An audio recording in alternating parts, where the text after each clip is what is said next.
as in Elizabeth Holmes' low baritone voice. But man, she nailed it. Can you imagine changing your voice just to be able to be taken seriously?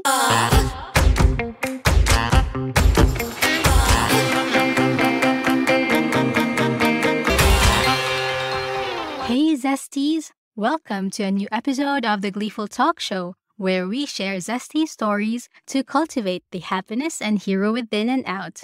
We were left off with a lot of questions on the previous episode about the recent events that occurred about Theranos and what actually was fact versus fiction on the Dropout show.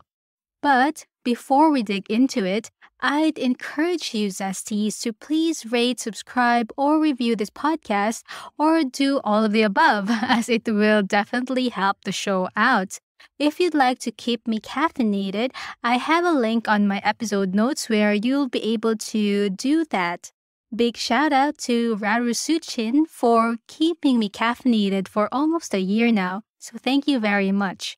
If you have episode recommendations, feel free to slide me a DM on my socials, that's at Gleeful Talkshow, or shoot me a note to gleefultalkshow@gmail.com. As I mentioned before, Zesties, I've come across this Silicon Valley scandal because I watched the show Dropout at Disney+. I've slightly heard about the name Elizabeth Holmes on the news before, but I didn't really dig into it that much. But because of the show, it has really piqued my interest. Hence, we are here today talking about it. Speaking of the Dropout show, are you curious on how accurate or inaccurate it has depicted the real-life events? If not, yeah, you don't really have a choice because I'm going to talk about it anyway. Spoiler alert, though, for those who haven't seen the show. Disclaimer, the show is not really a documentary per se, but it's more of a creative take on what transpired during closed doors with all the public information that the creators could find. They were also filming the show during the time that the trial was being litigated, which is such a hard thing to pull off, don't you think? As you know, new information is available whilst the show is being made. I mentioned in the previous episode that Elizabeth met Sunny Balwani on a trip to Beijing when she was 18. As real with double E as it sounds, this is definitely REAL real. They both met on the Chinese language exchange program at Stanford. Although we don't really know exactly whether they met at the pantry as the show has depicted, but Balwani was married at that time, and it wasn't really clearly depicted in the show as well, so it was kind of like a gray area. The show also depicted Elizabeth being sexually assaulted during her sophomore year, which is actually true. In fact, she reported the incident in October of 2003, 5 months before she dropped out. The only difference is that in the show, she didn't report it to authorities, or I don't know if I remember it correctly, but it didn't strike to me, or I couldn't remember it specifically, but she did mention it to her mother, and her mother shushed her, unfortunately. The Dropout show also showed that Dr. Phyllis Gardner was one of the first people that Elizabeth approached about her idea and dismissed her due to the idea not scientifically possible yet. I saw the real professor on her interviews, and I have to say the actress who played her did a really great job in exuding the kind of aura that the professor has in real life. So kudos to Marie Metcalf who played her. I also mentioned that Elizabeth had a lot of prominent men on her board of directors at Theranos. One I didn't mention was Don Lucas, who is actually one of the richest venture capitalists in the US.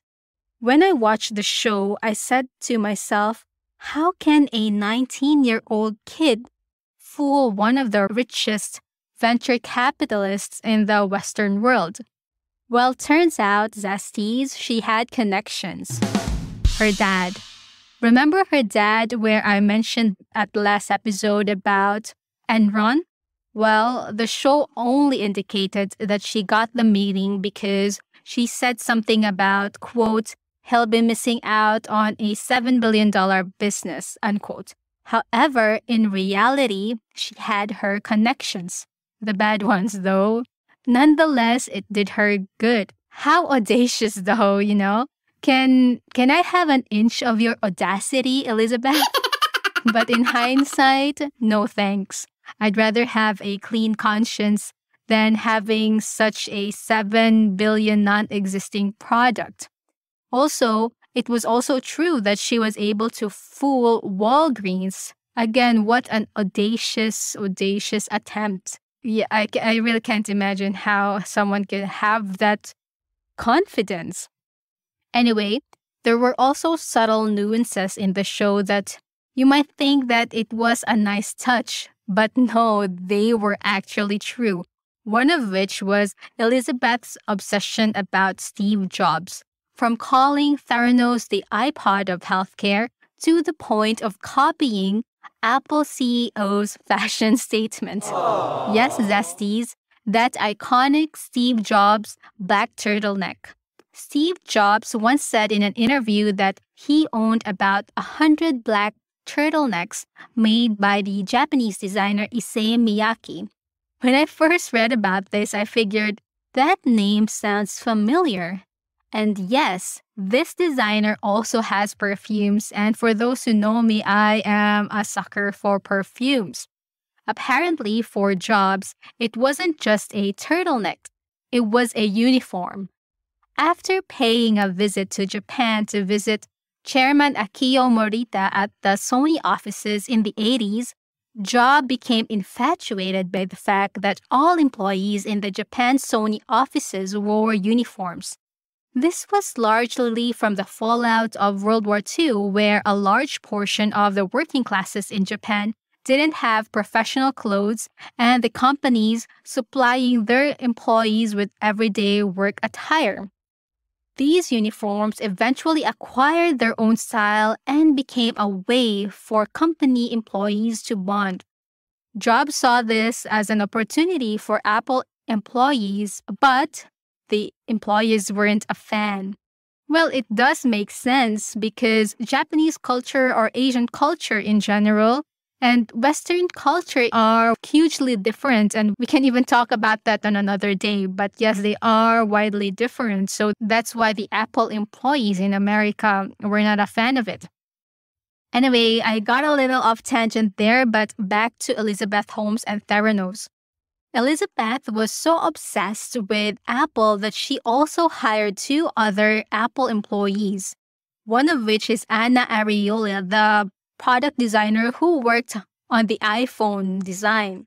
She got so convinced with Holmes that she left Apple and throwing out 50,000 K worth of shares. From what I read, Elizabeth asked her about Steve Jobs' fashion. Another Apple employee that was poached by Theranos was Avi Tevanian. I'm not sure if I'm pronouncing that correctly. I'm so sorry. But yes, Avi, who joined the Theranos board. How the show depicted his resignation was pretty close to what happened in real life too. In the show, there were subtle depictions of how manipulative or not manipulative her lover Sunny Balwani is. I can understand that the show doesn't want to assume this, given that they were filming during the time of the trial as well.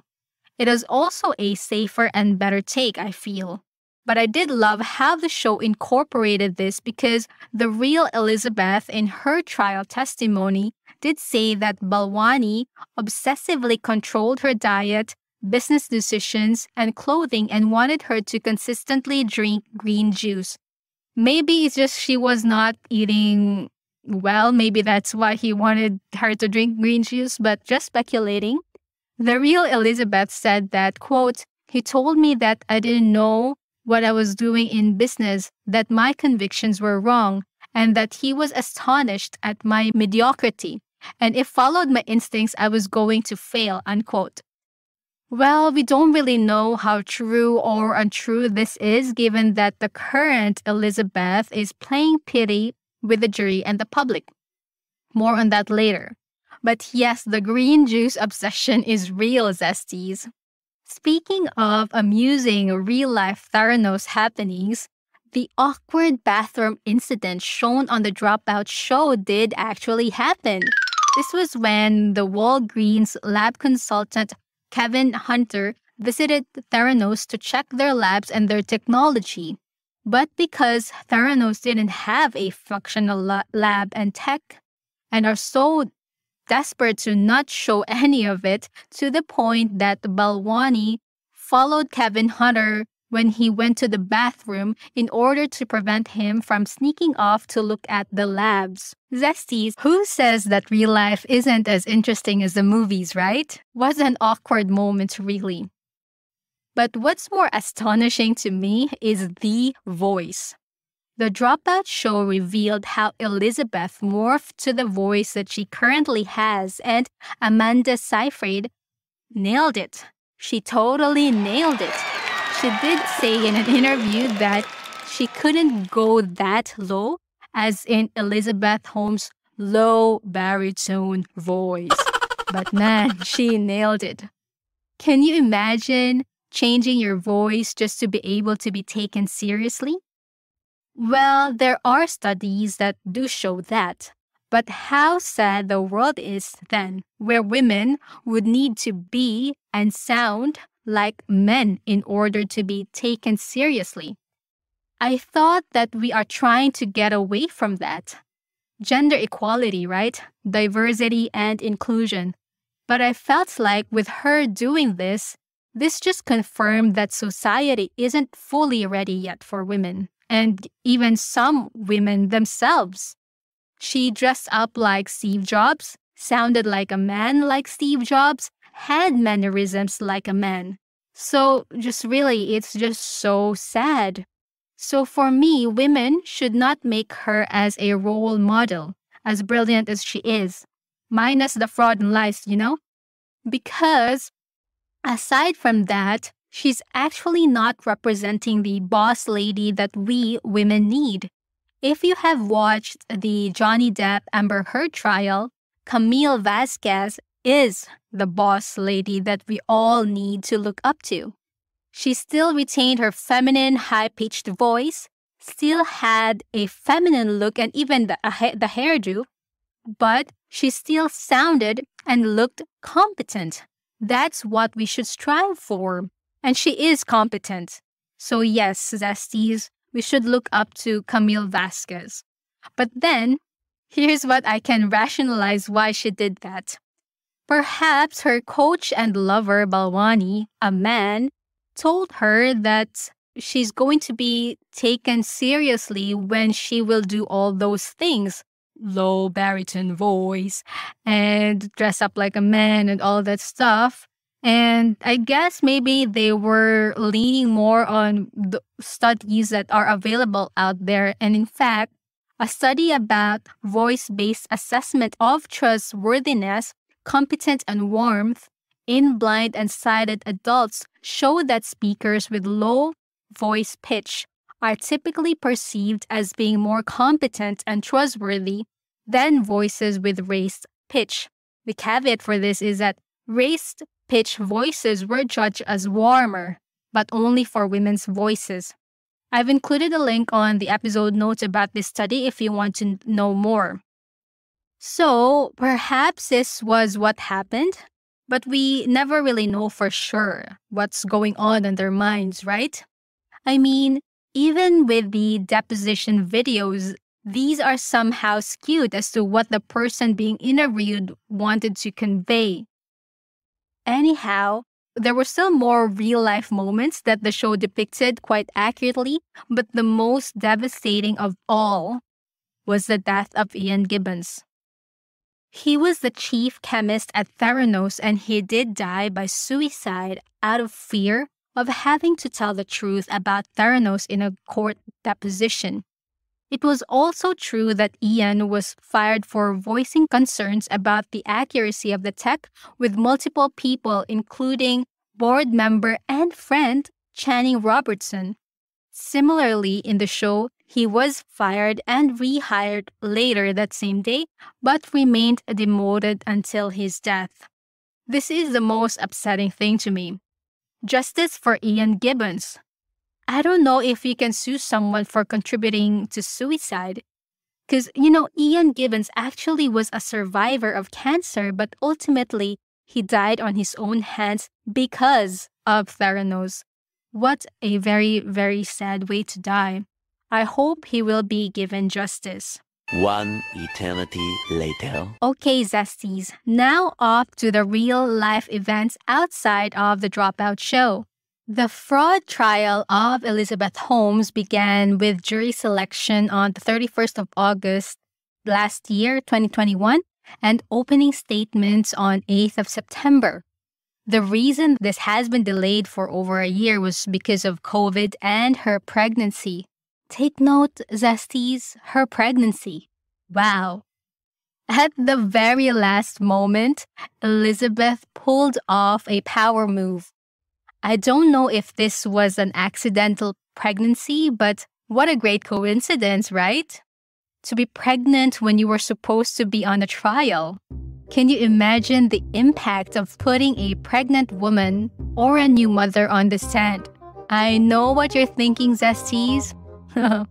In the weeks that followed, jurors heard from 32 witnesses, including Holmes and Erika Cheung, in proceedings that featured dramatic allegations of abuse and long days discussing scientific terminologies. On the 12th of October, prosecutors showed a key piece of evidence, which is Theranos' technology validation reports bearing logos of Pfizer, Schering, Plough, and GlaxoSmithKline. Theranos had used the reports to solicit investors and commercial partners, even though those pharmaceutical companies had neither approved nor prepared those reports. OMG, such fraudsters.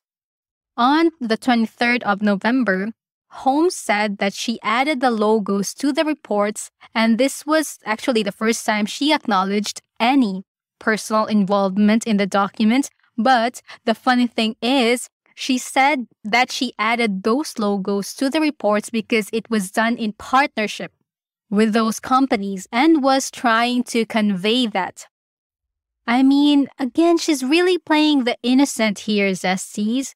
You have a legal team in your company, for goodness sake. For sure, they would have discussed the implications with you.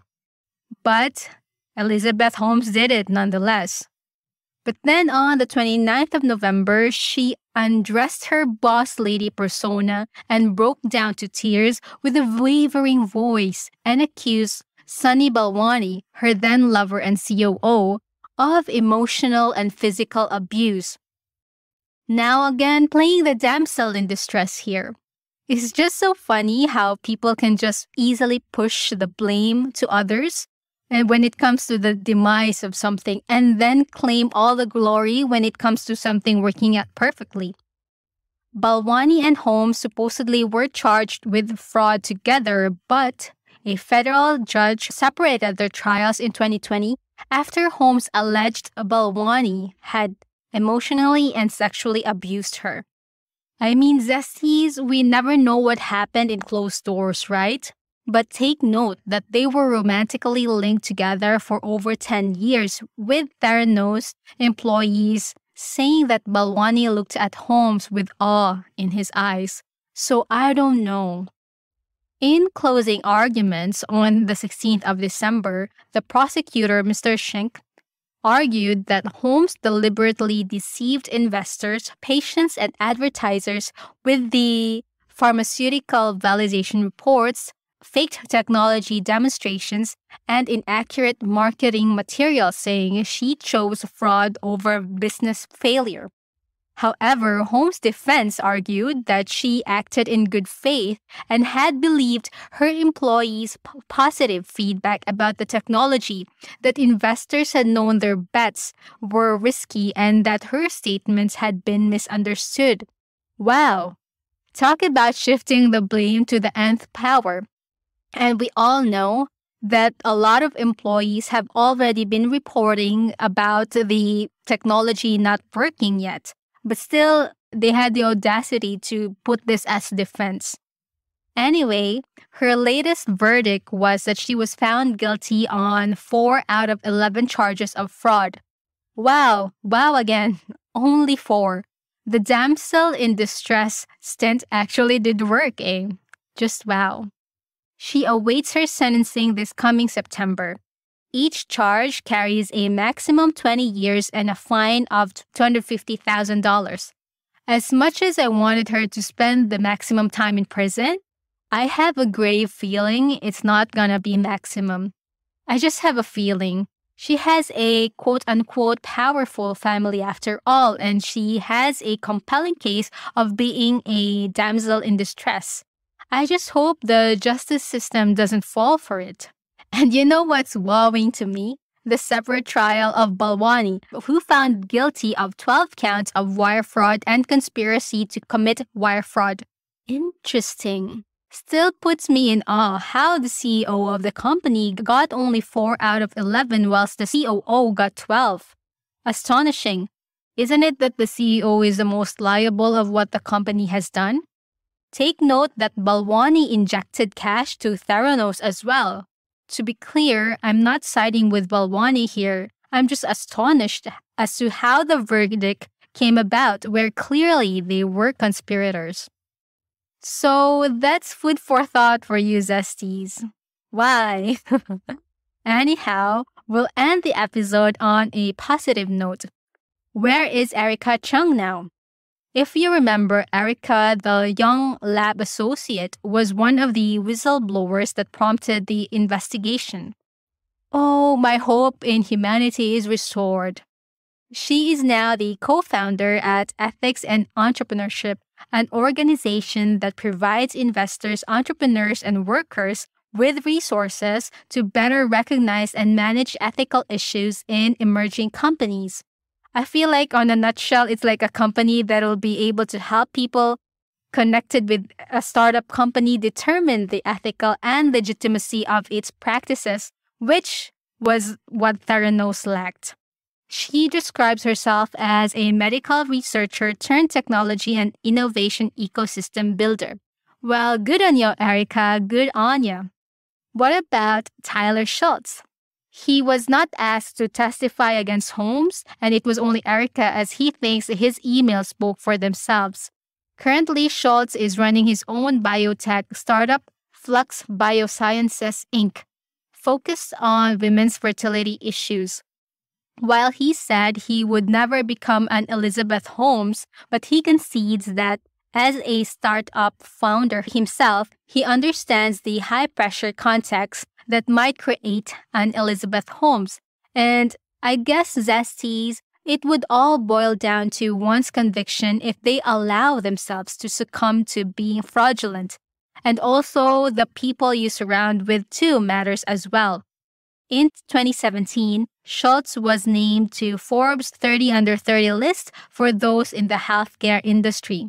By the way, his grandfather, George Schultz, never formally apologized to him, but he did say that his grandson was right and they reconciled before his grandfather died.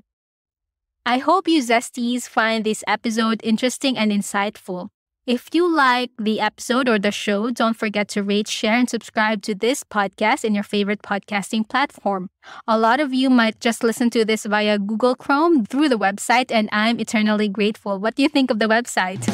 Feel free to share it to your friends too, as it will definitely help the show out. Follow me on Instagram, Facebook, Twitter, and YouTube. That's at Gleeful Talkshow. Although I'm not as active on social media nowadays, but feel free to follow. Or you can send in your episode recommendations to gleefultalkshow@gmail.com.